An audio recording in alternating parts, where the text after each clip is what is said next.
What's going on, guys? Hope everyone's having a great start to your week. This is a Going Broadway podcast. Alex and Cole with you as always. Cole, what's going on? Good evening, everybody, and welcome to the greatest wrestling podcast ever. And boy, do we have just about a ton of different things to talk about this evening. And yes, you guys can watch Monday Night Raw tonight. We'll touch on a couple things about Monday Night Raw tonight and what could potentially happen. But you guys can be chatting with us about what's going on if you're watching this evening with us. Thank you so much for tuning in with us as well. Sounds like we're also joined by Cole's dog. Yeah, he's a little excited. My wife just got home today from her weekend trip, so a little riled up. Just a little small talk. Isn't it weird that it's mid-October already? Yeah. Where did the year go? I mean, I don't know. It's just, I was thinking about it today. I was looking at the date, and it's like, it's October 10th already. Like, what? I don't know. Anyway, it's like we're the year ago. So, going to have an appropriate start, as always. Before we jump in, let's see who we got on the chat. We've got Billy Ray Milburn, Jeremy Stoneberger, Cartoon Network champion is back to his old gimmick, if you will. The Cole Appreciation Society didn't last very long. I sure didn't. It fell away pretty quick.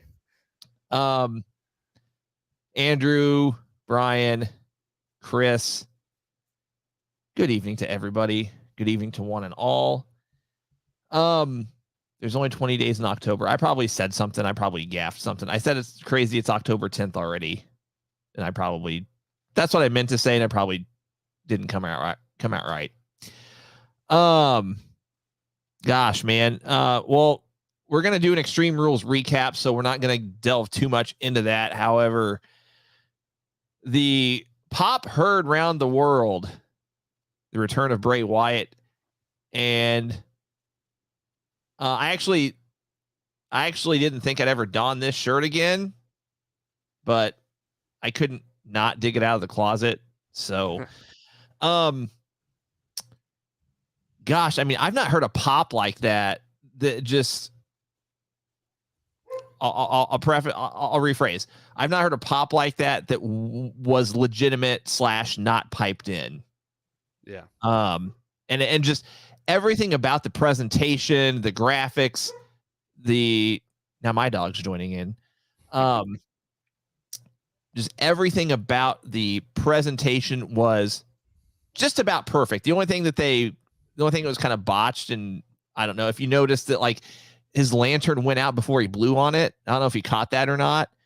But that could have just been like him moving it and catching the wind, and then it blew out. But I mean, besides that, absolutely perfect. Could have not gone any better. Your thoughts? Yeah. This has to be probably, at least in my knowledge, the best well-rounded. I don't even want to call it a return. I want to call it a re-debut, because a return means that he's going back to the character that he was, and I don't think that's what we saw. I think we saw an emergence of a new Bray Wyatt, if you will. I think this is gonna be like a mix between the Fiend and his old Bray Wyatt gimmick. I think we're gonna be somewhere in between on it, and I really liked it. But I think I said it in our group chats. They had so many cliffhangers throughout just that what, maybe 3-4 minute process of him coming out. Yeah. So many cliffhangers as to like what's going to happen next, that it was one of the very few times I was like on the edge of my seat wanting to know what was going to happen, and they almost left you thinking nothing was going to happen, because I thought that with the way Riddle and all them were going up the ramp, and they put their little WWE stamp on the bottom of the screen, I thought it was over. I thought, oh man, they really got us. They really teased us And then the lights went out, and I was like, oh, they're about to do just a typical Fiend thing. Like, he's going to attack, Daniel Cormier or Riddle or Seth Rollins. Like, I didn't know what was when the lights went out, I was like, oh. And then when they played that, he got the whole world in his hands, just the acapella vocal that brought chills. I mean, just absolute chills to the arms. And then the spotlights, that they did on all of the old characters, in a sense where I don't know if those are going to culminate to being a part of his new Wyatt family or faction or anything like that. But even if it was just for that one-time pop, just like an honorary type memorial type thing for what he's done, it was so cool. The spotlights and stuff. And then that's why I liked it, because when the Fiend popped up and it wasn't him, people popped though. They thought, oh, that's him. Like, they thought, hey, that, he's right there. And you heard the crowd get really loud there. And then it wasn't. And when they went to the video package where the Firefly Funhouse had all the cobwebs and it was all pitch black dark and, whatever, and the TV pops up, and it was just so many great creative aspects. And I think this is what Bray Wyatt wanted when he was there the last time. I think that a lot of this was him brought to life on screen, saying, this is what I have to bring to the table that could really make this character pop, what I could really do. And I think they executed it to a T perfect, because then when he came out the door and everything, the mask, take the mask off, and it was more of that normal, if you will, Bray Wyatt, like the original character that we should have gotten right the first time. Bray Wyatt, it was so cool. And now they got the whole world talking, the whole wrestling world talking, because people, and I have some things that we can talk about here on the off the top that kind of add into this, but people want to know who's in the Wyatt Six, and were all those characters that were out there in the spotlights, were those actual wrestlers that are going to be a part of his Wyatt Six, and all that stuff. So, but overall, I even think it saved the pay-per-view, because there were a couple matches on the pay-per-view that I think they were good, but they didn't live to the hype. The match is definitely under-delivered, in my opinion. And we can go over that more when we recap, but I think this really, this put a nice saving touch to the pay-per-view, made it feel a little bit more special at the end. So, and another thing I like, and Chris kind of touched on it with his comment, they didn't just keep the teases and the playing of that White Rabbit track and all the QR codes. They didn't keep it specific to Raw or SmackDown. They did it on NXT shows as well. And I like that. I hate to use the word crossover term, but that's kind of what it was. Sorry, I had to throw this comment up. You have to bow liver that Bray will be done right. Bow liver. That's going to be our next shirt. You just got a bow liver. Bow liver. Just got a bow liver. Be a bow liver. Yeah, and to Thomas's comment, I agree with Cole. I agree with you. It's going to be a blend of the Fiend character, but it's also going to throw in some characteristics of that cult leader gimmick, if you will. So yeah. I'm looking forward to it. So let's touch on this real quickly, and then there's some other things I want to talk about with our off the top segment. The Wyatt Six, and you guys watching can let us know your thoughts. Who are the other five? Well, I wanted to bring that up because I just found this post, and I think one of the two is for sure true. I wouldn't be shocked if both are.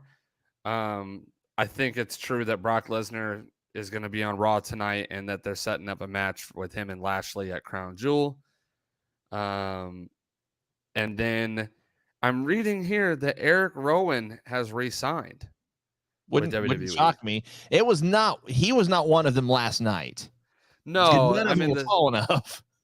None of them were tall enough, and you would still be off a number, right? Like I'm trying to count, but I Well, think there was if he was one that was under the mask right, or under one of the masks or whatever, because you had the 4 characters plus the fiend mask that was on the announce table.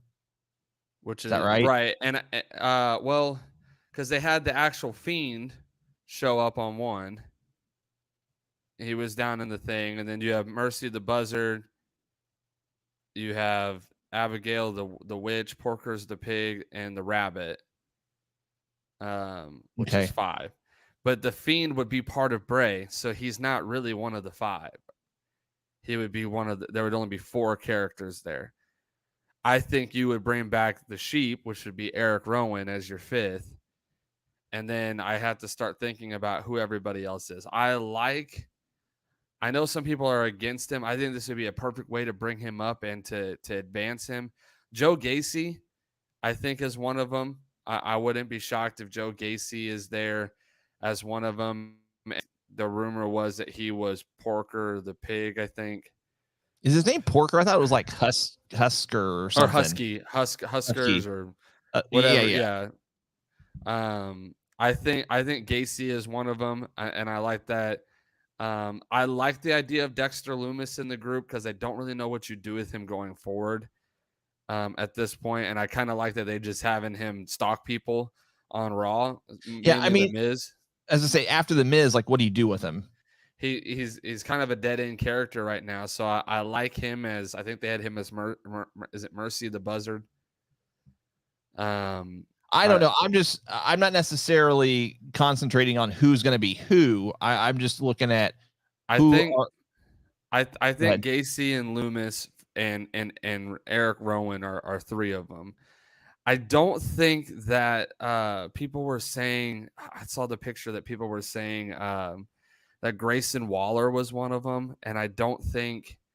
I mean, he I think might have been he's just as a too. placeholder, but I permanently no. I think he's too good on the mic as like the next kind of Miz type character to do that with. I could see Bo Dallas if he Yep. like things were headed in the right direction. So I mean that's 4 right there. Obviously we're saying Bray is one of them, so that's 5. So we would need a female wrestler to be the 6th, obviously. And I And then it's a don't toss up for obvious reasons between Alexa and Liv, wouldn't you say? see I initially and you could say that the Alexa thing has already been teased on Twitter because she like I think put like hello old friend and shared the the thing of him. But I think you just did all this Huskus. Thank you, Chris. Yeah. Um I I think that they did a lot of work to get her out of that.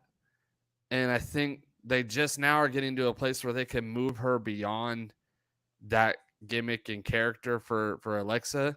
And Liv to me doesn't make sense. She just Okay. lost the belt. There's been no build. Again, for me, at least Alexa's been carrying the doll around still, and you could kind of tease that she never really got over it. I wouldn't actually be shocked if the girl is somebody new, that maybe is an NXT developmental type person who may not be wrestling right away, might be a lot more managing at ringside, a lot of vignettes, things like that. I wouldn't be shocked if it's something like that, just because I think James, good evening. that the 2 that have been named for it, I think they're okay without it, and I think it's almost more damaging to them long term because they did it to get over. Like I think it's going to help Gacy and Loomis immensely for whenever they leave the group, because it'll happen at some point. Whenever they leave the group and go on and do their own things, Gacy will still have that cult leader type mentality to him and have the mind games and stuff that he can continue to pull on his own. Dexter Loomis will still have that dark demeanor character to him. It'll just help get them over. And Bo Dallas just makes sense to be with his brother and the creative side of things. So, and same with Eric Rowan. So I don't know. who I think the female is. If it's Alexa, it doesn't shock me. If it's Liv, I think it's a bad call. I'm trying to think if there were any. Well, while you're thinking, let me give you my prediction, and it's. I wouldn't say. I'll say that I wouldn't like it. I would actually prefer it be Alexa. I inevitably think it's going to be Liv, but I don't think we're going to find out right away. In fact, I don't think we're going to find out anytime soon. Right. Who a lot of these characters are. I mean, it might just be like a one-off reveal, but something else you can build off of for the next X amount of weeks or months. And so, I think it'll be Liv just because her and Bo are married in real life. And so if they're in the same program, that could have been something that was needed to, get Bo back into the wrestling scene if he is part of it. Now, I'll say this. If Bo is not in this group, if he is, completely out of the picture, then I'll say it's Alexa. But just with really, really believing that, really believing that Bo Dallas is part of it, it also leads me to think it's going to be Liv, but they're going to build towards each reveal. I don't think they would do a mass reveal all at once. If they do, I think that's subpar booking because, again, that's something that you can build over the course of, 5-6 weeks, 2 months more of programming. And, they've done a good job of building it to this point. Why stop now when you've got more you can build towards? And so I think with Bray Wyatt involved, you're going to see a lot of storytelling here. I think it's going to take time. Agreed. So so give me your others. You said all my other ones. So, Bray. So the 6 counting Bray, Bray, Bo, Liv, brain lapse. Dexter, Gacy, and just re-signed, rumored to just re-sign, Rowan. You still there? Okay, you're back. Okay, it froze on me for a second. Okay, no, I was just saying it would be Bray, Liv, Bo, Gacy, Loomis, Rowan. That would be my 6. And then the other thing that kind of stuck out to me is what if they're not those? What if those characters have nothing to do with it? Because I think that could throw a lot of people off on who these people actually could be, because we're trying to match them to the personalities and the gimmick and the heights and who came out. What if that was just an honorary thing they did as part of the return of the Wyatt Sixes? None of the people we named. I could also see them building a whole new faction outside of Eric Rowan. I could see them bringing Eric Rowan back as kind of the big muscle of the group. But outside of that, what if they are all NXT call-up guys that we may have hardly have seen even on NXT? Sometimes they do that. Yeah.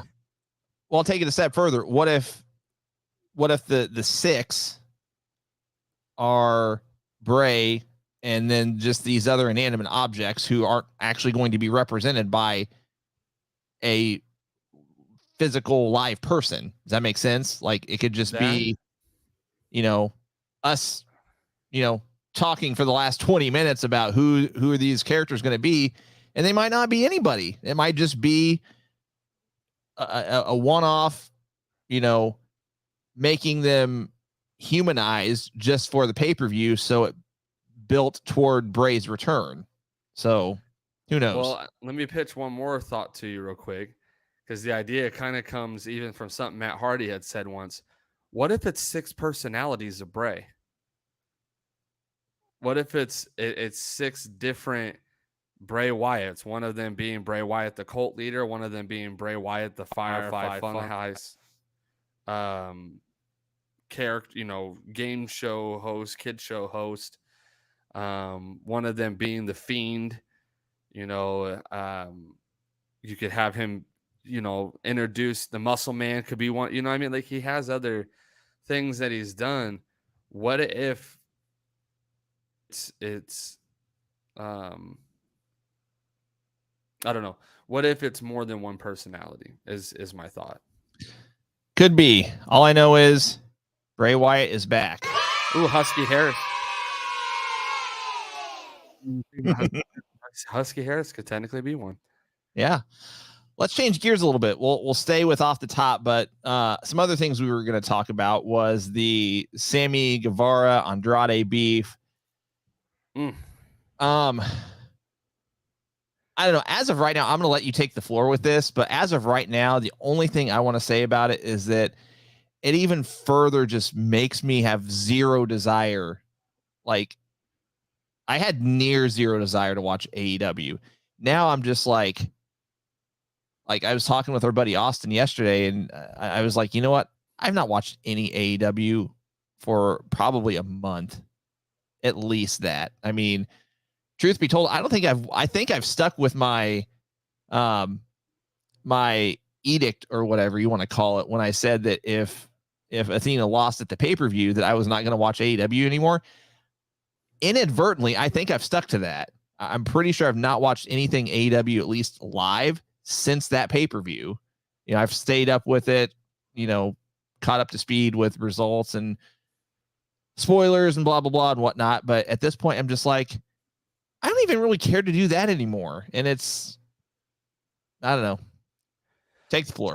All yours. So, agreeing with you, obviously, on the AEW side of things, I only watch mainly because we do this podcast and I want to stay up to date with as much pro wrestling as I can, and they have a lot of influence within the pro wrestling community, obviously. So I do try to stay up to date with them, but some of the thoughts that I have is, one, how many issues do you have to have with Sammy Guevara before you realize he's a problem? Yep. I mean, they've had so many. And they've been through, I think they just had their 3-year anniversary, right? Mm-hmm. In 3 years, he's probably had a problem once a year. If not more. He's had at least 4 that have been. You had the Sasha public. Banks stuff. Yeah. You know, and the things that came out from that. I mean, the whole letting him propose to his girlfriend on TV, and 3 months later he's making out with Ty Conti on TV. You know, to me that's a weird thing to allow to happen. Well, and I'm just talking about beefs with guys in the locker room. But I mean, yeah, that's exactly the Matt Hardy chair shot to the head that was. Yep. I mean, it could have killed him. Yep. You know, and then you got the Andrade stuff, the Eddie Kingston stuff. Yeah, those are the 3 that I remember off the top of my head. But then you brought up excellent points with just the overall, just personal drama in general. Didn't like how he was booked, and was very vocal about it with some of the way things went down with the Inner Circle, and you know, some of those things too. Like, just so many issues. So I kind of feel like him alone is an issue, but then I also look at it from this point of view too. This is another reason it's so dangerous to allow almost no oversight and too much freedom in what you allow your talents to say and do. Because Andrade should have never made the comment in the first place. Just being completely open and honest and truthful. That's someone you work with. This is not a work. This is not a shoot. That's someone you work with, that you currently work with. You are at all times to protect the product that you work for. You don't bash. You don't drag. You can have your opinions, and it's cool. And I kind of want to call it the Disney approach or the Marvel approach. Be you when you get these interviews. Talk about yourself. Talk about how you feel and whatnot. But don't give away all the dirty secrets. Don't give away all the stuff that happens backstage. Don't give away what's coming next. Don't open the door so much that there's nothing for people to watch or be involved with. And this is why Disney don't even give the Marvel characters their scripts half time. Half times they don't even know how the movies end, because they want it to be so protected. They don't want there to be anything that messes us up. And I think WWE takes this approach in a lot of ways with Vince McMahon. I still think they stand by this. We want you to make money. We want you to go do your appearances, do movies, all that. We want you to. That helps us. But go be you when you do that. Don't throw us and other people in our company on a, like, imagine if WWE wrestlers were going around and doing interviews all the time and they were just ripping into other people they worked with every single time they did an interview. Mm-hmm. And this seems to happen to AEW a lot. They allow everyone to have a voice. They allow everyone to say whatever they want to say. All this could have been avoided if Andrade never would have made the statement in the first place. The way I look at it is the whole, is it a work, is it a shoot? It's been overdone, and AEW has most contributed to it being overdone since its inception. Now, granted, if they would have sprinkled it in here or there, cool, no big deal. But it's almost like that's a part of at least one storyline at any given point. It's like, is this a work? Is this a shoot? Is this a little bit of both? Like the MJF stuff, I was great with it.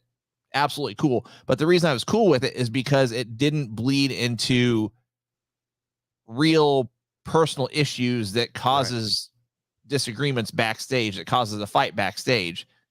Second point is, why do you let the guy now granted, the rumors are that Andrade started the fight, that he's the one that threw the punches or punch, however many. Sammy allegedly didn't even throw any. I don't know. But the fact of the matter is, he helped to instigate it on social media when, in my opinion, the thing to do as a man is, okay, if I can't talk to you in person, I'm going to call you on the phone and talk this out man to man. I'm not going to air this to cause more drama on social media.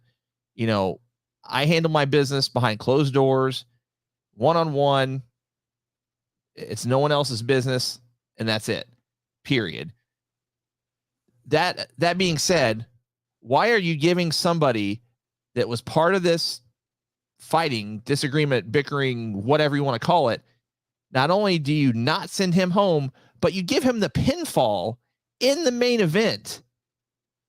How is that logical? Like, what does that tell your fan base?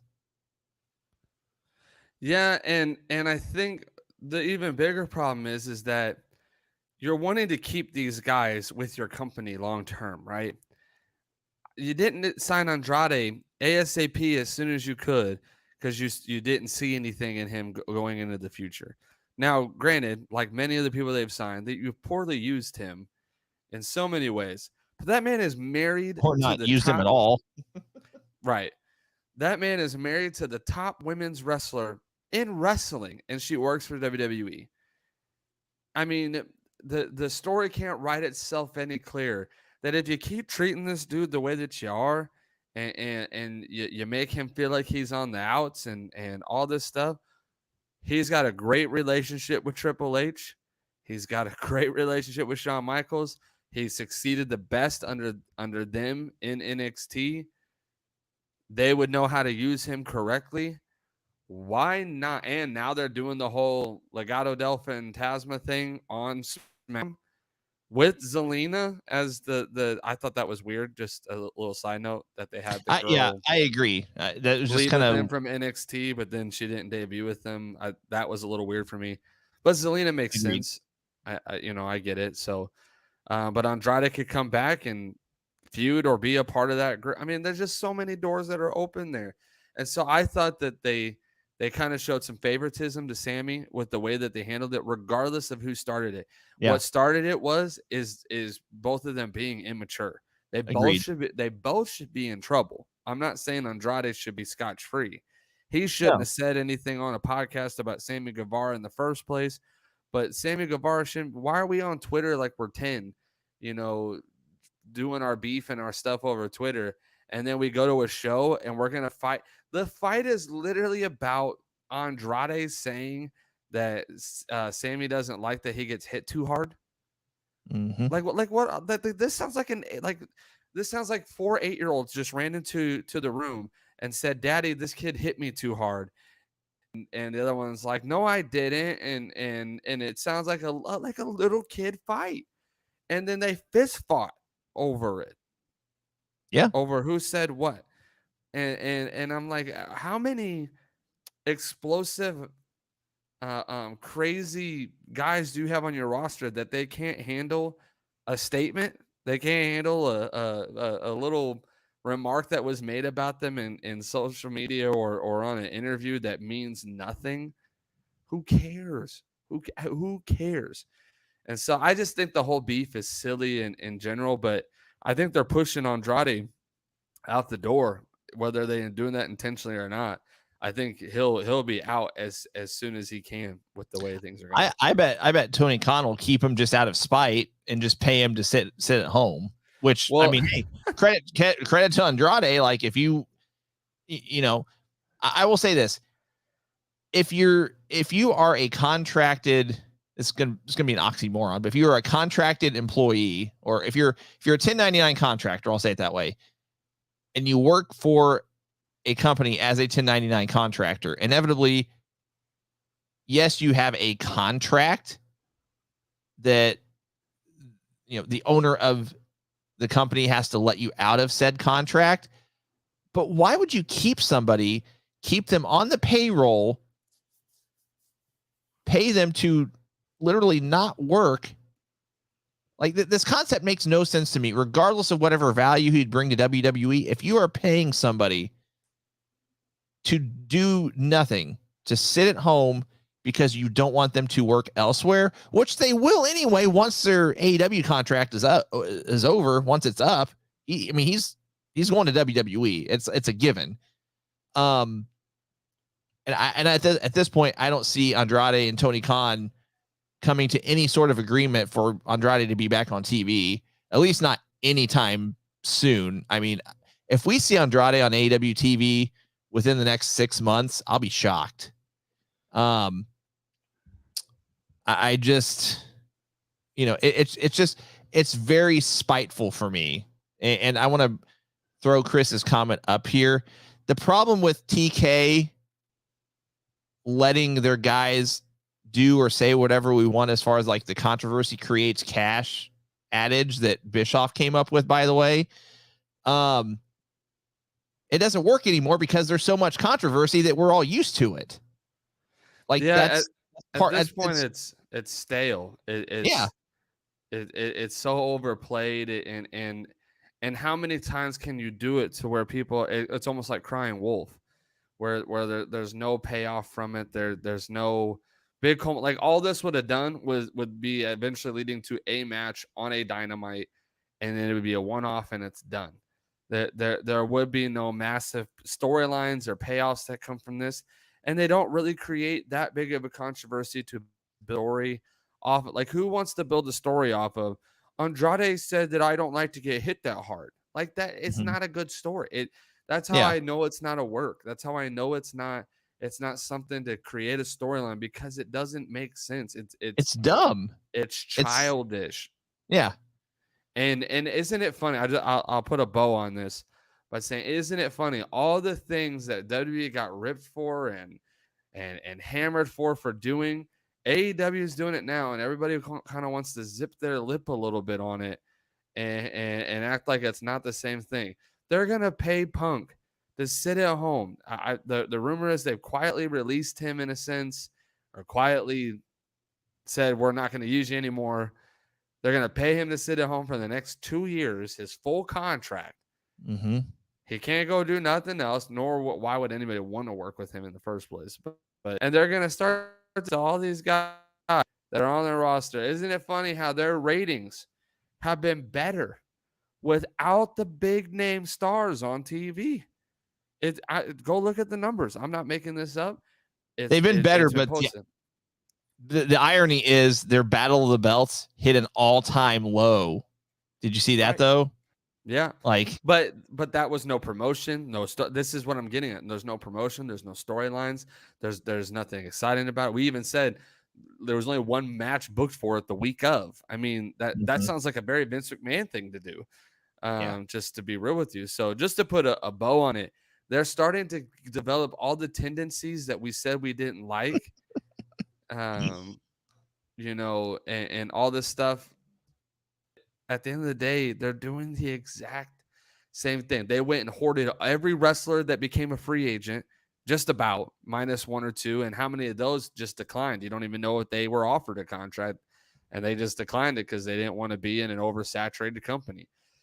AEW just became what WWE was, oversaturated with talent, doesn't know how to use 90% of the people that they have.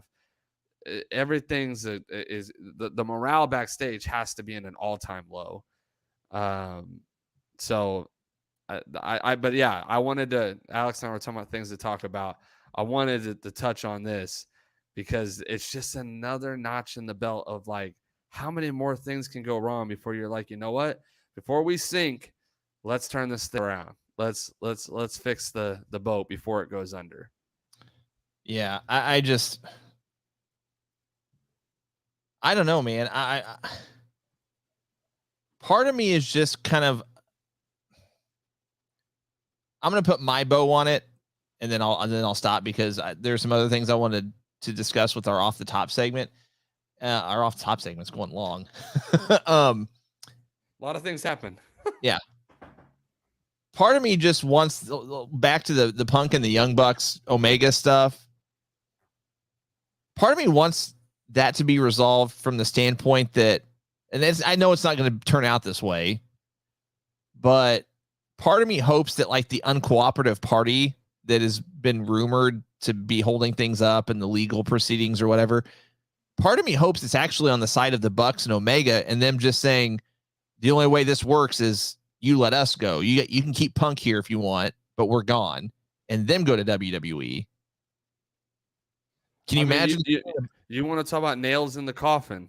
Oh yeah. There's about probably 5 names in AEW right now that if they were to leave and go back to WWE or go to WWE for the first time, they would be a nail in the coffin. And if all 5 happened, the company it'd be done. That's 3 of the 5 right there. Yeah.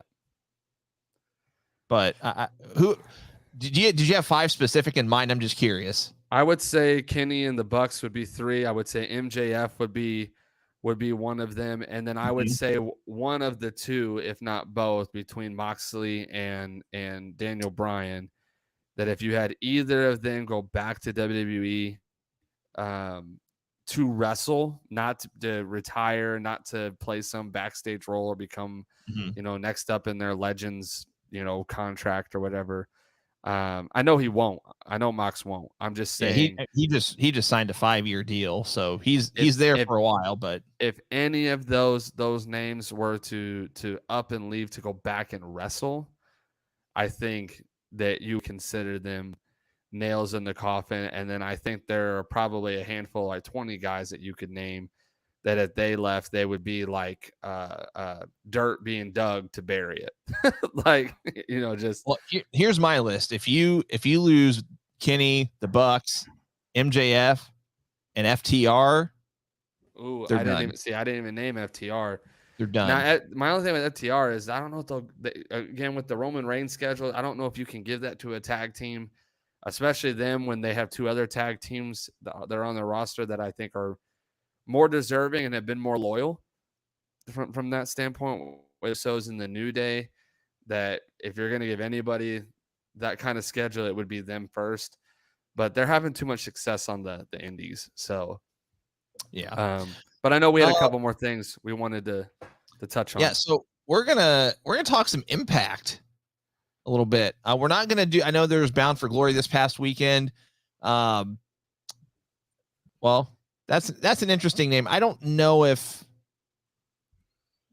I like Ricky Starks, but I don't think he's quite that upper echelon yet to basically put the nail in the coffin, so to speak. I could see him being one of the guys that dig the dirt. That's what I'm saying. Like there's him, Wardlow. You got a few guys like you said that would help. Some of the guys that left WWE. If you were to get Buddy Murphy back, Keith Lee, Aleister Black, some of those lower those guys that never got a chance in WWE for the most part. Yeah. And then some of those names that haven't had their shot, you know, the Brian Cage, the Ricky Starks, Jungle Boy, you know, some of those names could definitely move the needle too. But as far as Impact goes, they did have Bound for Glory this past weekend. We have a new X Division champion, Frankie Kazarian. The fact that you've got somebody that is under AEW contract that's having more success, and rightfully so, seeming like he's having more fun in Impact. What does that say about your AEW product? But no, should we give spoilers? I mean, I don't think when it comes to Impact, spoilers are a problem. Okay. Well, listen, we're going to give some Impact spoilers. If you don't want to hear about them, turn us off for the next 5 minutes or so. And credit to Chris. He's the one that called it in one of our chat groups, but he has already actually cashed in his, whatever the term is, option C, and he's going to get a shot at the Impact World Championship against Josh Alexander at some point in the near future. Who, by the way, retained over Eddie Edwards at the pay-per-view. Which also makes sense. Yeah. Impact is losing Mia Yim. It's confirmed that she is out the door. We talked about that last week as a very likely scenario.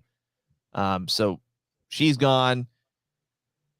I mean, I still see her going to AEW. I don't know if that's the best option for her, but I don't know. I again, like we said last week, I don't see her going to WWE just because of how they were treated on their way out, I guess. Never say never.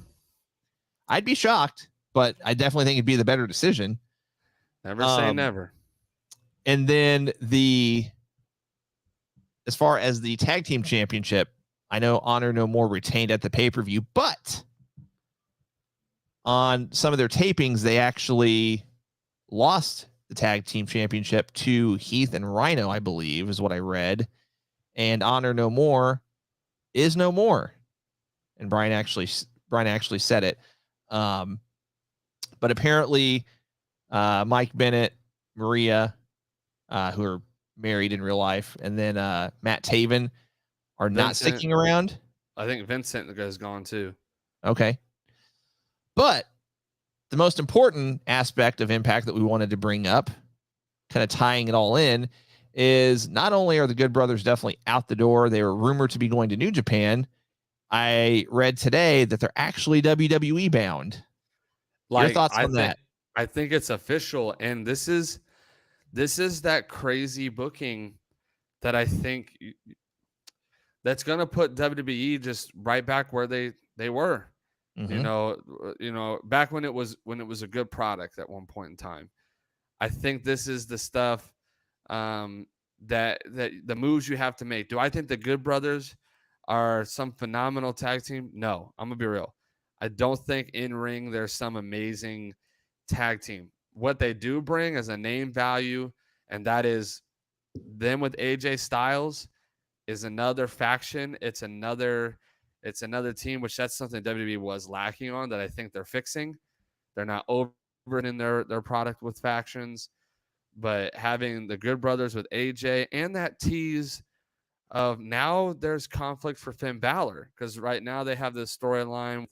Well, AJ Styles should go with Finn because they have that connection and, you know, the Judgment Day. But now they could start to tease Finn and say, hey, you come over here and have family. This is family. We had your back. We've always been there for you.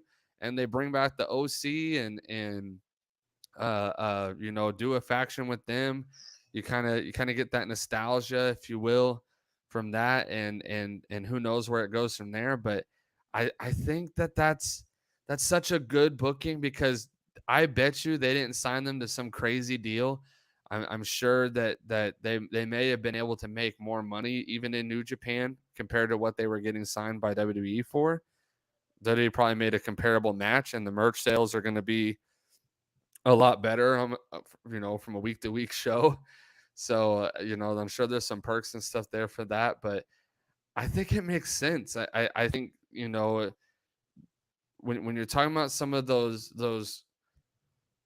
signings that are kind of sleeper signings, this is a sleeper signing. This is something, it helps elevate the tag division enough because they're an established name.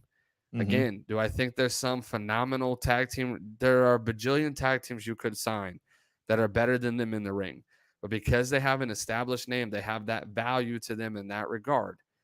I think it helps elevate the tag division no matter what brand banner that they're on. It's a fresh tag team for the Usos to fight as tag champs. The rumor is also that over these next couple of months, they could be doing AJ Styles and Roman at Royal Rumble for the belt. And if that's true, AJ Styles and the Good Brothers, Roman and the Usos could fight at a pay-per-view leading up to it. Day one could be a possibility for that. So there's a lot of options there. I think I saw the comment about them being in a War Games match versus Judgment Day. I don't think that's going to happen. Probably not. Three each, and there's not really a way to make sense to add a fourth to either one of those teams. So I don't think they're going to be the guys. I definitely think it's going to be the Bloodline versus somebody versus maybe a group that's thrown together. But who knows? AJ and the Good Brothers could be part of that. So yeah, but I think it's a crazy signing, and also with the guys that have left Impact, they all could be heading to the ROH, potential stuff that's happening. That's true. A lot of them were ROH guys, big names for ROH's product. And ROH, I'm sure that the offer's still staying. Y'all can come back and be a part of whatever it is that we're doing when the time comes. So don't be shocked if you see some of those guys popping up in AEW in the next couple of weeks. Rampage, dark tapings, all of that good stuff. Yep. All right, we're going to transition 45 minutes in. That might be the longest off the top segment we've ever had. So much stuff. There was a lot of stuff. So Extreme Rules, we're going to kind of recap this little by little. Now, I'll preface by saying I've not watched all of the pay-per-view. In fact, I'd say I've probably watched maybe in total, I've probably watched maybe half of it. So okay. I will give my thoughts and opinions on what I have seen and what I haven't seen. I will defer to you. Let's get it. So the Brawling Brutes get the win over Imperium, which I don't remember predictions wise, but I think we both said that given the scenario of the Intercontinental title match the night before, I think we both said if Gunther retains, that they would lose the 6-man tag match. Did I say it? Did we both say that? We both got this prediction right because we both said that Gunther would retain, and that this match would be Sheamus and the Brawling Brutes winning. So this match went a little under 18 minutes, and I actually think it could have gone longer. But I mean, kind of hard to go longer when all of your guys are literally taking a beating. For sure. I thought it was a good match, but I don't know. I kind of have mixed feelings about.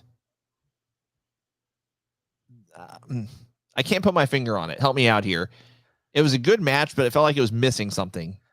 So my only quarrel with this match is that I think they should have saved the Intercontinental title match for the Friday after this, and not did it the Friday before, because it made this match feel really predictable to me from the standpoint of how it was going to go. Like we said, it's almost a guarantee that if Gunther, retained, that there's no way they would have the Brawling Brutes lose this match when there's nothing on the line. Mm-hmm. And that's, I think, what was missing is there was really nothing on the line here. This was no lead-up match to Sheamus and Gunther fighting each other for the title a week later and bragging rights or anything like that. This was just kind of like almost like a bow on it, like, because you're not going to do round 3 of Sheamus and Gunther again when Sheamus has lost twice already. Like, that doesn't make sense to me. So this kind of felt like a bow on the storyline of the 3v3, if you will, of them. The match was good. It was a good opener. Felt, I guess maybe the word is thrown together though for me is that again that just seemed like there was nothing to this match, like other than just a bunch of really talented guys beating the crap out of each other, which was it was good. It was just that though. It felt like a bunch of guys that just were beating the crap out of each other. Well, and it's just such a weird dynamic because I said leading in that it felt like it could have gone longer, and I stand by that. But I think you kind of hit it on the head when you said it was predictable given the night before with the Intercontinental title match, Gunther retaining. Now, I did like the finish, and this might be an unpopular opinion. I actually loved the finish with the fake tap out, the two taps, but then that's by wrestling rules, official or unofficial, whatever, I don't know, but 3 taps is what is required to officially tap out. So I love the tease finish to that match. I think this match just lacks storytelling. I think that's what the bow felt like I didn't like. It was at the Intercontinental Championship match for me. Like I feel like it should have been over there. So this, 3 nights later, a night later, sorry, just felt like okay. Yeah. No shock here. Ronda Rousey gets the win over Liv, wins the SmackDown Women's Championship, 12-minute match. Didn't watch it. This had to probably be, unfortunately, the worst match of the night. Another shocker. This is one, and I think this is one of those problems that I think Triple H inherited, that he's going to have to take some time and take a couple of L's to get it fixed and get back on the right track. When you put the belt on Liv, again, I wasn't opposed to them doing it. It's just that she lacks certain things compared to some of the other females you have on the roster. So you can't put Liv up against Ronda Rousey and it be believable. You can't put Liv up against Charlotte Flair, Becky Lynch, Bayley, Sasha Banks. Like there's probably 7 or 8 women I could name. You would have to really build her title feud, her title reign up with her beating Sonya Deville's, Natalia's. And not that those ladies are bad, but that didn't have dominant, crazy reigns here in the recently, and Nikki Cross would be a good one. So that's kind of my quarrel with them putting the belt on Liv. And then Ronda Rousey, she's so bad on the mic. Like her character is so underdeveloped compared. Like she's actually not bad in the ring. I give her props for props are due. She's no worse than what some of these other women can do in the ring. But she lacks a character. She lacks character development. She lacks the ability to be on the microphone. All of the promos that led up to this, all of the vignettes, all of the storytelling felt dry. It's non-exciting. The matchup was non-exciting. The match itself was okay, but there was I don't know if I would call them botches as much as I would just call them unfortunate landings or how they did it. Like the table, when they broke the table and she was trying to choke Liv out, the table was in the way, and Ronda was trying to move the table, the broken table piece, like out of the way, and it really brought the match, that part of the match, down. Because you're getting out of character because you're frustrated. This table's in the way of you doing what you're supposed to do. A veteran would have pulled Liv off the table to the center of the ring and then choked her out. And instead, she's trying to apply the choke while she's doing that. There was also a moment where she was like a monkey almost on Liv, just mounting her, trying to get into the right position for this choke or submission hold. And it took too long. I mean, it was just almost like she didn't know what she was doing. I'm sure more of it was on Liv not knowing how to get in the right position to protect her for it. But just those awkward moments where it should have been more crisp. It should have been, especially on a pay-per-view where there's only, 5-6 matches? 6, yeah. the negative to 5-6 matches is everyone has to deliver, because your match is going to be remembered. Your match is going to stand out on a card where only 6 matches were there. It's not AEW with 12 matches where we could forget very easily the first 4. You know, this is where you always have to hit the mark. And I felt like they under-delivered. And now Ronda being champ, you can't have her lose her first title defense. They might even have Liv re-challenge for it, just because who else are you going to feed to her? But Ronda's probably going to hold it for a couple months.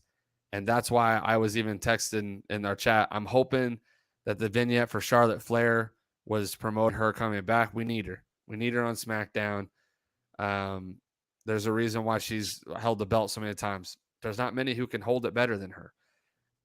So we need her to come back. I think that would be the smart move, is to have her be the one that beats Ronda for it at some point down the line here in the next couple months. And then once Ronda loses it, I think she just needs to go. Yeah, I mean, I'm not opposed to her. I hate the fact that when they bring people in for these, big name value type things, that they always feel like it's got to be in the title picture. And I hope that's something that Triple H rectifies and gets away from. Like, if Brock Lesnar comes out tonight and him and Bobby fight for the United States Championship, or even if the United States belt's not on the line at all, that's cool. That's a great match that does not involve the main title. And you got Brock on the card. It's great. Like, that's where I think when they bring these guys in, or girls in that have that star power, whatever, they don't have to automatically be advanced to the main title. They don't have, like, Ronda doesn't have to. If they bring in Nate Diaz, he doesn't have to. They bring in Conor McGregor, he doesn't have to. Like, there's no need for it. They can have their moment somewhere else. So if Ronda wants to come in and work a match against, let's just put another big name, her and Bayley, but there's no title on the line, they're just feuding with each other. Cool. I'm good with that. So interesting thing is, if Brock goes for the US title, this will only make the second time that I know of that Brock gets a shot at a secondary or mid-card championship in his career. I know early on he had an Intercontinental title shot when I think Jeff Hardy was champion or something like that. But I mean, he's been in the main title picture always, and it's majority of his career. Yeah. We got interesting back and forth banter on Charlotte here. So here's my thing. I get people getting tired of Charlotte. I do. But if you have to evaluate it from what's best. I hate for business for the sentence, but what's best for business. She's by far the best female wrestler on the planet. I'm sorry, there are not many who can outperform Charlotte. Well-rounded. I'm talking mic and in the ring. You would have to show me somebody who can consistently deliver on the level that Charlotte does. You don't see botches with Charlotte Flair. She doesn't mess up on the mic. She's good on the mic. She's able over. She is exactly, I mean, it's in her blood. Let's just be real. She's exactly who she says she is. I'm okay with them giving other talents. Yes,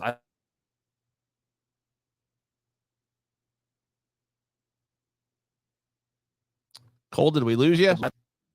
But I still think that Charlotte is the best, and I like other girls or female wrestlers better just from a personal standpoint.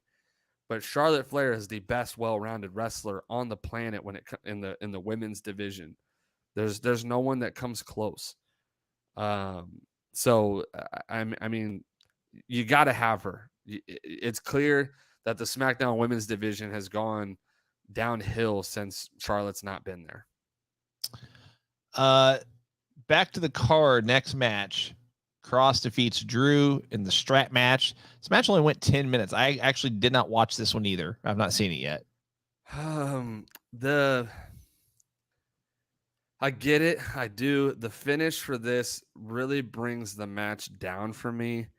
That's what I read online, that the finish wasn't good. I think it was an attempt to protect Drew and have him take the loss. But I don't think it would have hurt Drew to lose clean to Cross. I really I don't. agree. And the match, I mean, they did the whole like brawl through the crowd before they even really started this match. So it says 10 minutes on the actual match. It probably was more Yeah. like 15 with the brawl through the crowd. So they did that. There were some cool spots and whatnot, but this lacked. I think the storytelling was this lacked in ring chemistry. I think for me to an extent, and the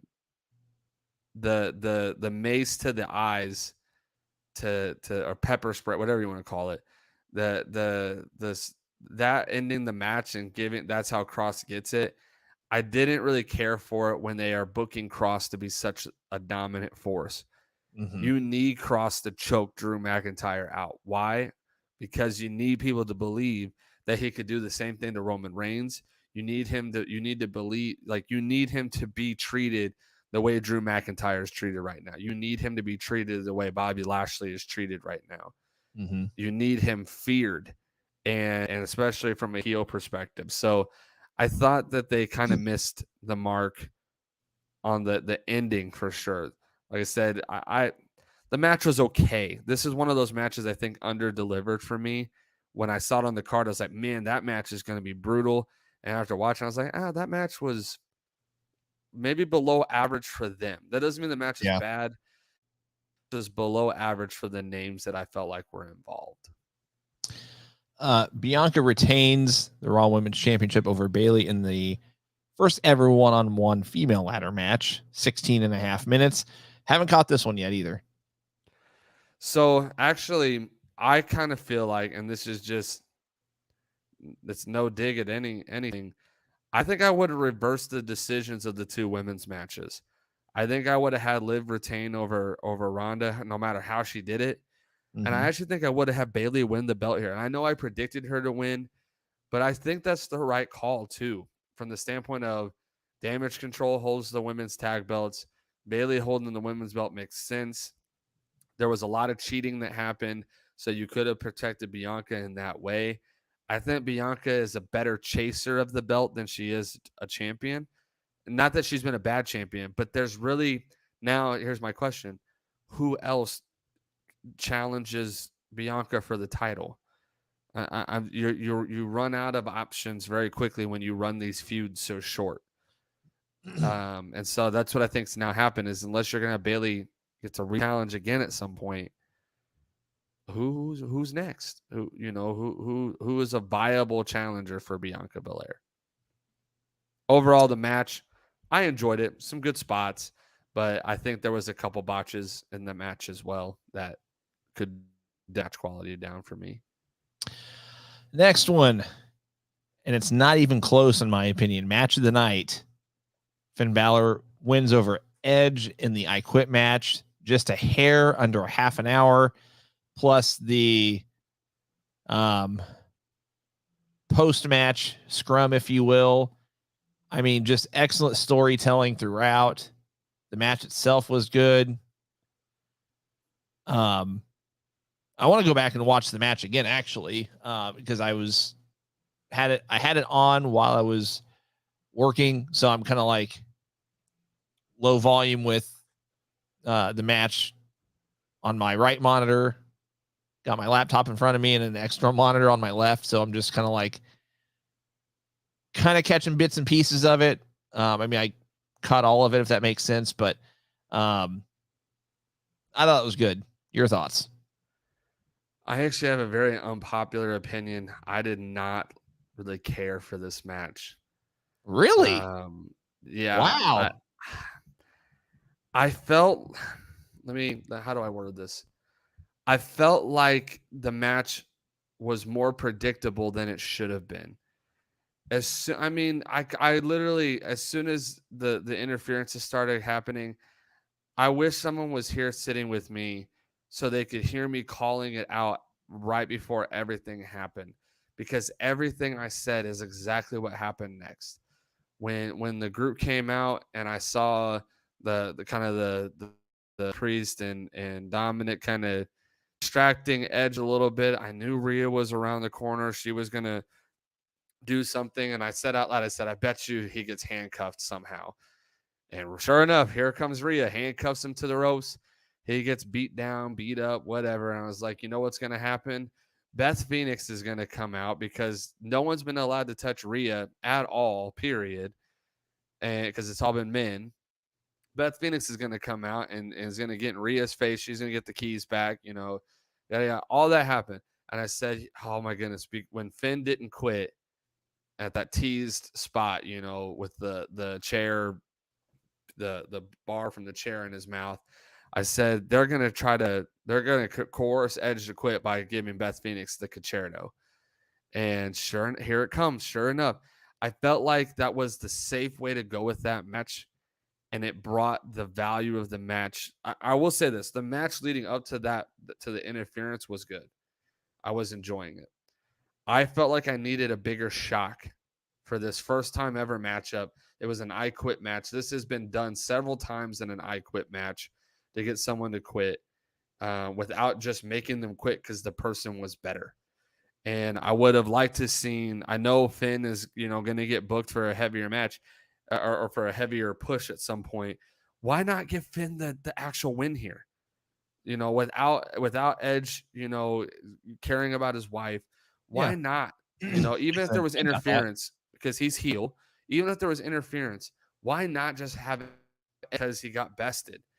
If he's there to help elevate the talent, that's a perfect way to do it.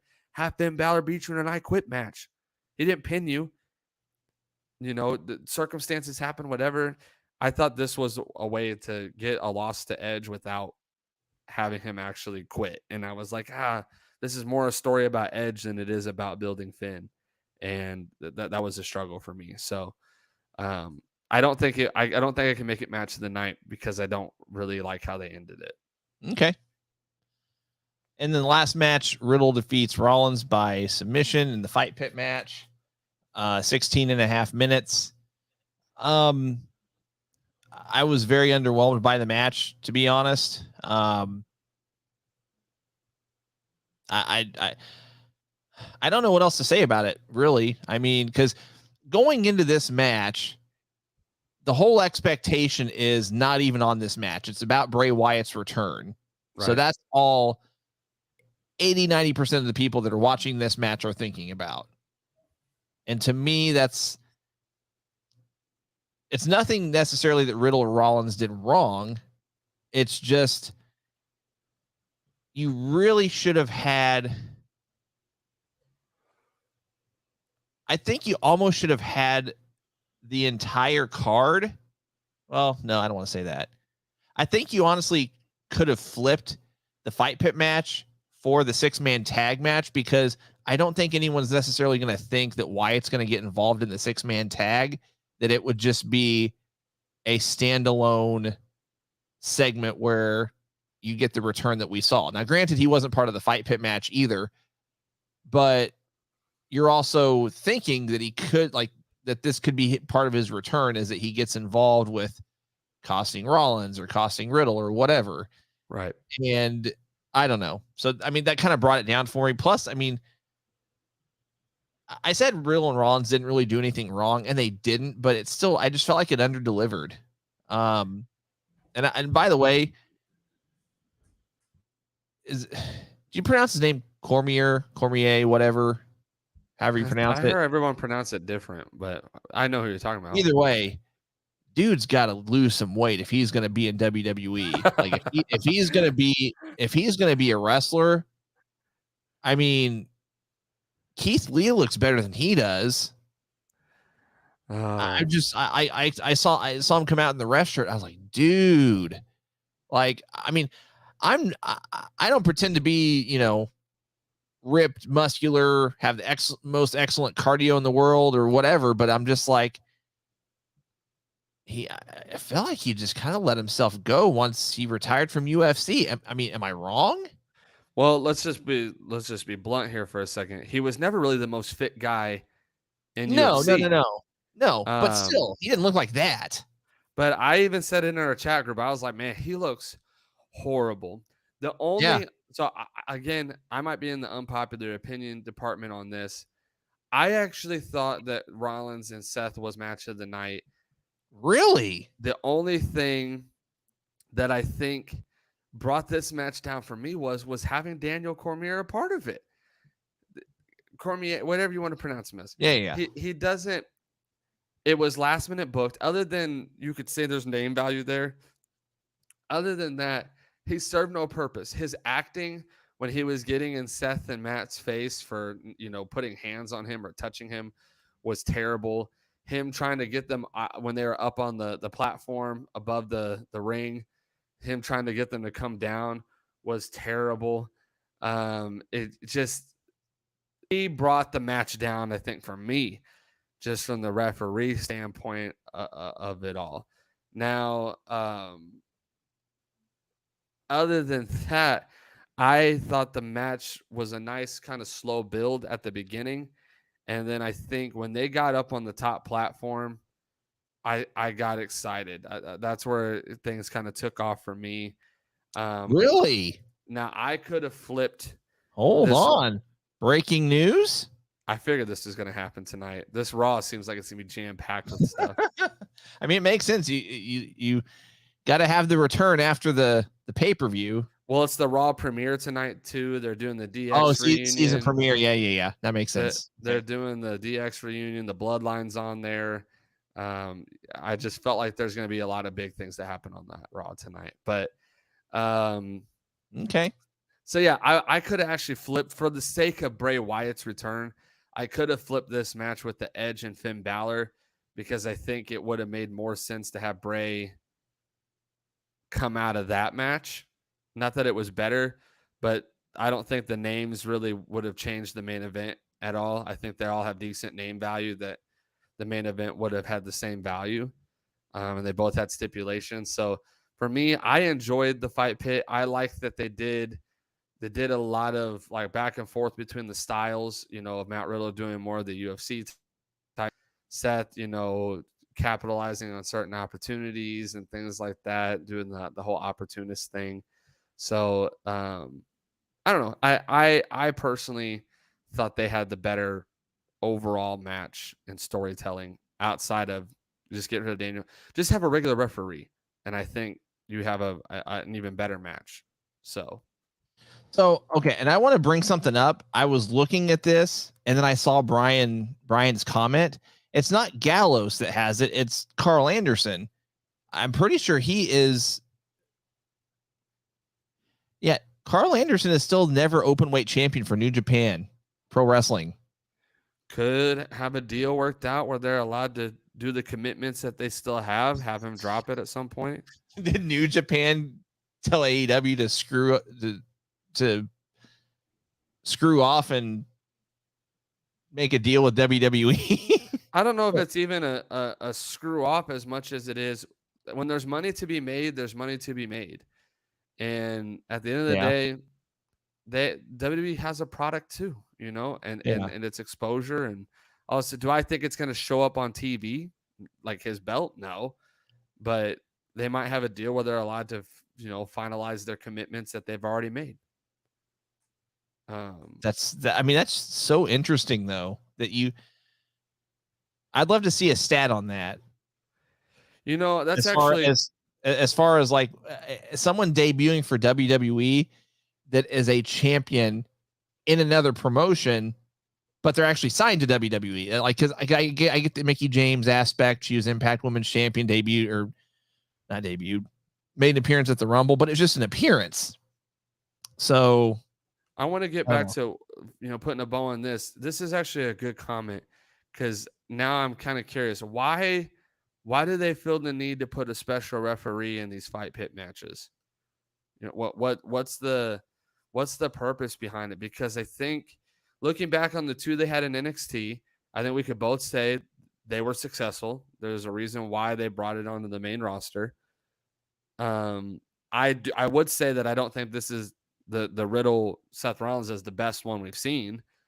I think I would have to give that to Thatcher and Ciampa. Mm-hmm. But why the need to have a special guest out of two out of the three, I think, right? I don't think the one had a special guest, but two out of the three had a special guest referee. Why do they feel the need to do that? I don't know. I didn't even think about that, but that's true. Two out of their three, they've had a special guest referee for it. So, all right, guys, we're gonna. Oh, sorry. Overall Go ahead. review, I would say I give it like a B minus. It's very safe. I can't give it a grade because I've not watched the whole thing, so I'm gonna. The Bray Wyatt thing, like I said, helps some. Promotional consideration paid for by the following.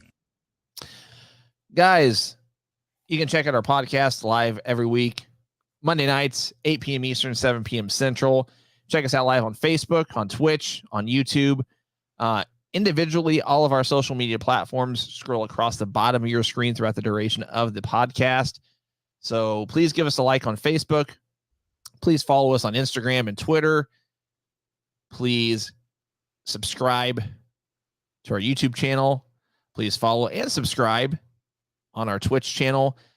You can just do a Google search, Going Broadway Podcast on any of those platforms if you're not sure what the link is, or just go to the social media platform itself and just do a search of Going Broadway Podcast.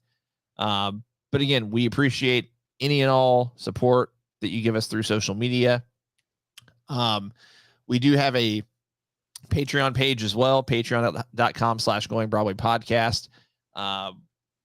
As Cole and I have said, we are no longer company backed or company funded. We are completely crowdfunded. And so any and all financial contribution we humbly and sincerely appreciate from you guys.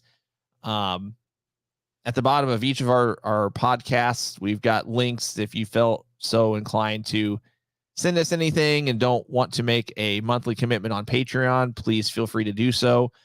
We do have periodic belt raffles as well on our Facebook page. The next one will actually be this. So a week from today, Monday morning, the 17th, the next one will be posted. I'm going to give Cole the floor because he has a little bit of news that I'm going to let him share about something else you guys can get involved with in the near future.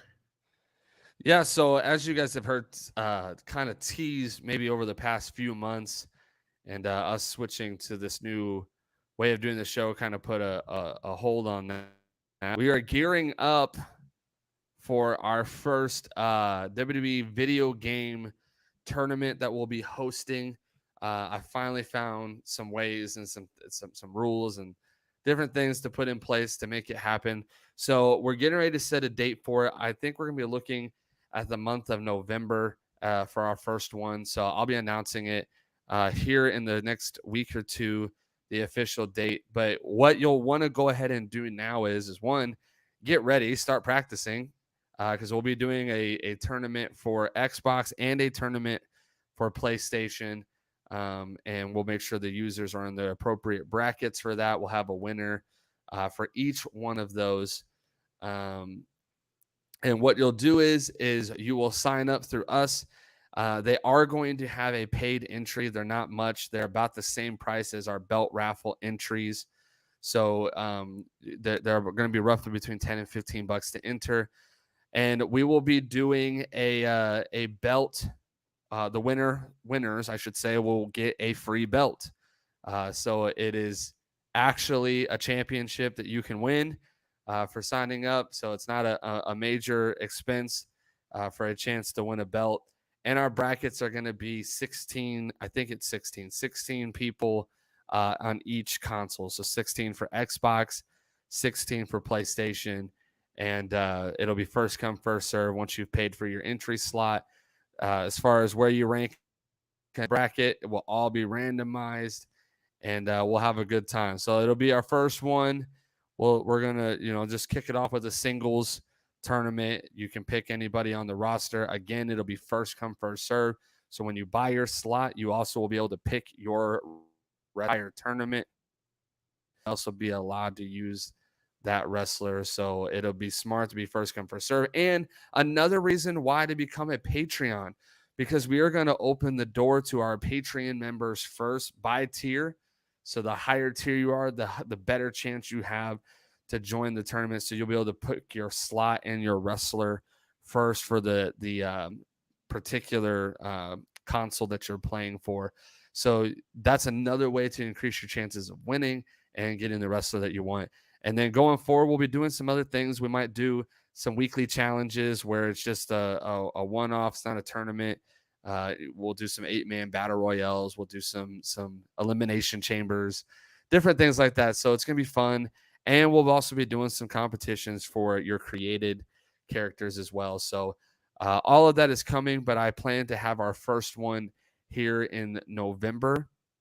So if you have friends that play the game, you're going to need to make sure that you have a Twitch, because you will be responsible for Twitching your matches and sharing the link in our Discord so people can watch, so people can enjoy, and so I can also watch to make sure all rules are being followed during that time. So you want to make sure you have a Twitch account and that you are subscribed to us, or not subscribed, but at least following us on that as well.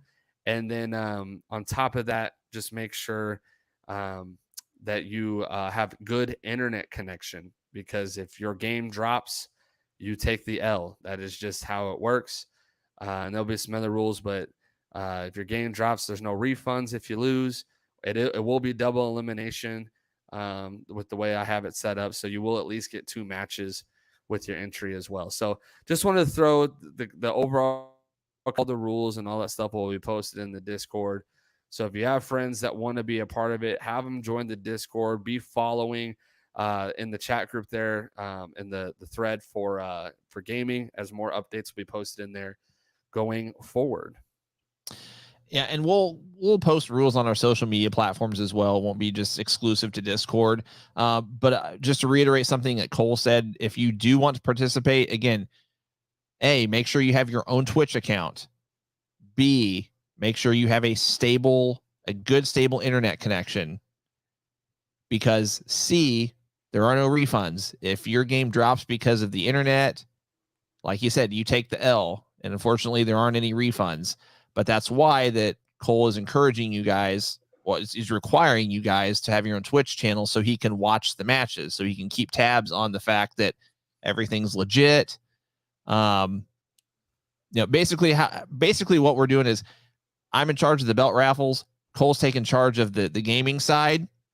And so we'll try to stagger this to where we're not doing belt raffles or gaming competitions at once, because we know you guys aren't rich. you might want to do both. So we'll try to stagger these to where, they're not going on at the same time. But again, if you have any questions, reach out to Cole. Post something on our Discord, post something on our social media. We'll get it. We'll respond. Still in the beginning stages. I know Cole's still doing some last minute planning, but like you said, he's shooting for a date in November, and we'll keep you guys updated. Lastly, please check out our Pro Wrestling Tees store, prowrestlingtees.com/GoingBrdwyPodcast. You can buy all of our shirts there currently. And if you have any questions about that, please let us know. Is my screen frozen? Hang on. I might have to. There we go. Got it. Okay. Because of time, because it's almost 8:30 our time, we're going to skip a segment. I'm going to skip Miscarriage of Justice and go straight to fan mail. Just when they think they got the answers, I change the questions. So we're going to take your questions live for a few minutes and then call it a night. But I do know that we had some questions submitted ahead of time. And we always take the ones submitted ahead of time first. So, of course, the first question is always going to be one of these where it's going to be a thinker. We're probably not actually going to answer it tonight, but it'd be a good thing to table for maybe our next podcast. David Tilly Mail. Tilly Mail, right. Might have to work on this, but we have seen the PWI top 500. Who are the top 10 tag teams of the same period, in your opinion? And why is FTR number 1? Well, I'll tell you what. Say the question one more time. Might have to work on this, but we have seen the PWI top 500. Who are the top 10 tag teams of the same period, in your opinion? And why is FTR number 1? First off, I don't think FTR is number one on my list, unfortunately. I'd have For you. to put it together. They would definitely make my top 3. They would be in my top 5 for sure. Okay. Some of that's just biased, though. So we'll table that. Let's maybe we'll come up with that next week. Our It'll top be 10 tag teams within the next week or 2 weeks, just depending on my schedule. Because this is just fall and winter tends to be a busy time for me, which, by the way, guys, speaking of busy times, we'll keep you updated on this, but we might actually be changing the night of the podcast again. Apologies in advance if we do, but we'll keep you guys updated, but it's just crazy time of year, and we got to find what works. We got to find what works. We'll let you know. But either next week or the week after, we'll come up with our top 10 tag teams for that same June 2021 to June 2022 time period. Should Vince McMahon go into the Hall of Fame this year? No. Not this year. For a couple reasons, I'm going to say no. One of which, I think you should just wait a couple years, let some of this controversial stuff that he did with the paying off of people, I don't want to say blow over, but be dealt with. Yeah. And because I do think, regardless of how he is as a person, he should be in the WWE Hall of Fame. But I still think there's a couple key guys that should get their year first. And I'm always kind of in the mindset of, just because they retired or they're done that year doesn't mean that year. I actually wouldn't mind if they did Triple H this year, knowing that his time as a wrestler is over. Yeah. I wouldn't mind Triple H kind of getting his flowers in that regard. So would like to see a couple other big name guys that haven't had their moment yet get their moment before Vince gets his. Now, this next question, I really like this question. It's a thinker, but I think we can come up with a couple answers. Which wrestler do you think would most benefit right now from a switch, either from heel to face or face to heel? Oh, that's tough. From heel to face, from face to heel.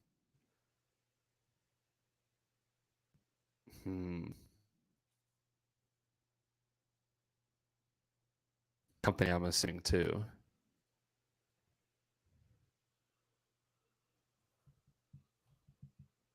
Are you still there? Yeah. Okay. What happened? We're talking. Something froze. I don't know. I'm getting a lot of freeze. So we're talking any company. Yeah, any company, heel to face, face to heel, either or.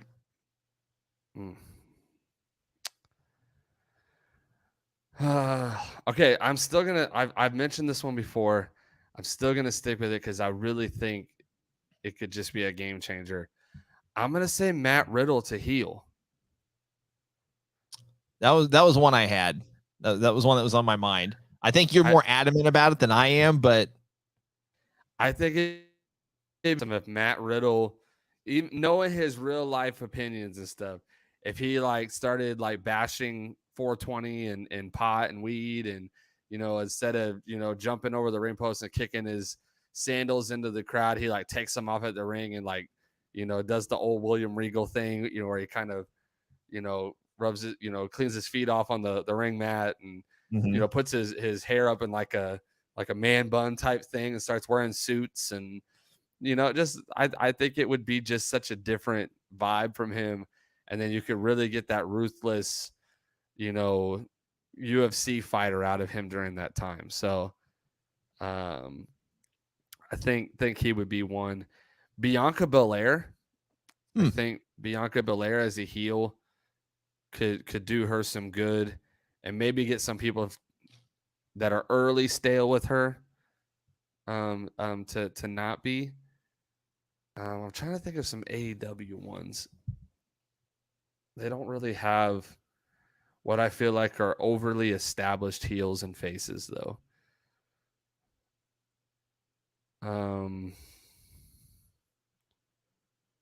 I don't know.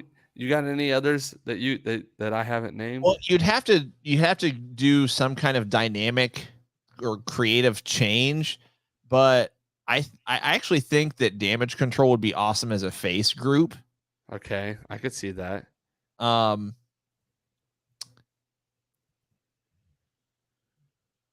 You know, I could say the same thing about Toxic Attraction too, honestly. Eh. I think they could pull off the face thing. What about Braun Breaker? I was getting there. I think he actually should debut on Raw or SmackDown, but bring him in as a heel. Yeah. Yeah, I think just that ruthless, crazy heel. And speaking of NXT guys, Carmelo Hayes as a face could be a good thing for him. You know, still kind of that cocky arrogance, but, you know, kind of how Ricochet is on the main roster. I think, you know, he's a little bit better of Carmelo's a little bit better of a mic worker, but I mean, and the thing with Bianca as a heel, we've actually seen that already on NXT, but we didn't really ever see it on the actual WWE programming. Yeah. The Monday Night Raw, the SmackDown. She's kind of been the big baby face that they've pushed there.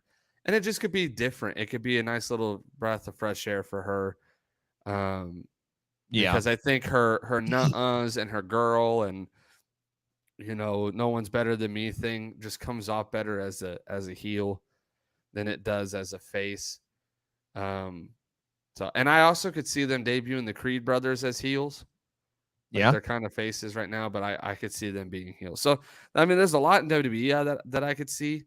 I don't think AEW does a good job at establishing like heels and faces very well outside of like your Moxley, your MJF.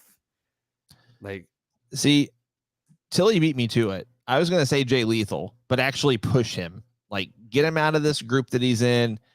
Even if it's, you know, on the Ring of Honor side, but like actually use him, you know. And I don't know. Well, we could say that about a lot of a lot of people. Yeah, that's true.